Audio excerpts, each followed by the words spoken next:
Everyone, আসসালামু আলাইকুম। তোমাদেরকে দেখাচ্ছি আজকে আমার ছোটবেলার একটা স্মৃতি। সেটা হচ্ছে এই যে মাটির খেলনাগুলা, যেটা আমি কথার জন্য নিয়ে আসছি, আর মোহাম্মদের জন্য মাটির দুটা পুতুল নিয়ে আসছি। তো আমার ছোটবেলার স্মৃতি এগুলা। আমি ছোটবেলায় এই মাটির খেলনাগুলো দিয়ে অনেক খেলছি। মানে আমার খুব পছন্দের এই খেলনাগুলা ছিল।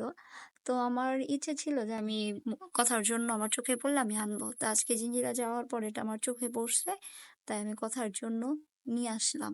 কথাও অনেক হ্যাপি হয়েছে এই খেলনাগুলা দেখার পরে। আসলেই মানে অনেক স্মৃতি জড়িয়ে আছে আমার এই খেলনাগুলোর সাথে। দেখো কত সুন্দর লাগতেছে এখনো জিনিসগুলা। মোহাম্মদও প্রথমবার এই মাটির পুতুল দেখলো। মোহাম্মদের খুব পছন্দ হয়েছে, ওই সারাক্ষণ এই বউ নিয়েই খেলতেছে। দুই ভাই বোন মাটির খেলনা পুতুল এগুলো দিয়ে খেলতেছে, কিভাবে কিভাবে সাজাবে, কিভাবে কিভাবে খেলবে, এগুলাই করতেছিল। আর এই ফাঁকে আমি একটু ভিডিও করে নিচ্ছিলাম, তোমাদেরকে দেখাবো এই জন্য।